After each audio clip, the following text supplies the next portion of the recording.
চিড়িয়াখানায় খাঁচা ভেঙে পালিয়ে যাওয়ার সময় আমজনতার হাতে কট খেলো এক পোল্ট্রি মুরগি। জানা গেছে ঘরে বাইরে আদার খেয়ে দেশি মুরগির মতো পক পক করে বেশি উড়াউড়ি করায় বাজ পাখি টুপ করে ধরে নিয়ে বাঘের খাঁচায় ভরে দেয়। এখন বুঝবানে কত জানে কত চাই। অন্যদিকে আবাসিক হোটেলে যাওয়ার সময় মাঝ রাস্তায় বাসের তেল শেষ হয়ে যাওয়ায় লাঙ্গের সাথে কানেক্ট করছে এক 12 লাংনি। জানা গেছে দেশে তেলের সংকট থাকায় বাসের পিছনে বসে একজন আরেকজনের নেগেটিভ পজিটিভ কানেকশন করে তেল উৎপাদন করছে তারা। এদিকে দেশে জ্বালানি তেলের সংকট থাকায় ঠিক মতো নেতাদের পিছনে তেল মারতে পারছে না কিছু চুদনা সমর্থকেরা। ধারণা করা হচ্ছে এভাবে করে চলতে থাকলে বউ পোলাপান নিয়ে তারা রাস্তায় নেমে আসবে।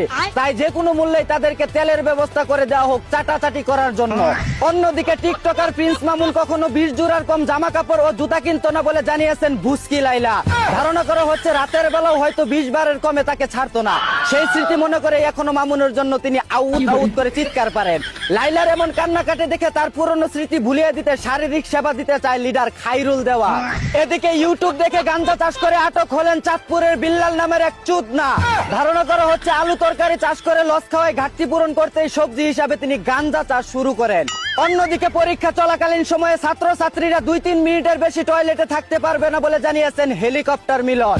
জানা গেছে এই খবর শুনে শিক্ষার্থীরা বলেন 2 মিনিটের মধ্যে যদি শিক্ষামন্ত্রী হেগে আসতে পারেন তাহলে আমরাও পিছনে কচি মেরে হাগামুতা বন্ধ করে হলেও পরীক্ষা দিয়ে আসবো। এই ছিল দেশ বিদেশের সর্বশেষ খবর। চায়না থেকে আগত মিস্টার চুদলিংপংকে সাথে নিয়ে আমি ছিলাম চিন্তা কর্মজীবর। শুনছিলেন আপনারা আবাইত্যা টিভির দুঃসংবাদ। এতক্ষণ সাথে থাকার জন্য ধন্যবাদ। ভিডিওটি ভালো লাগলে উড়াদুরা শেয়ার করে দিন। বিনোদনকে বিনোদন হিসাবে দেখুন। ঝাঁকানাকা পেজটি ফলো করে রাখুন।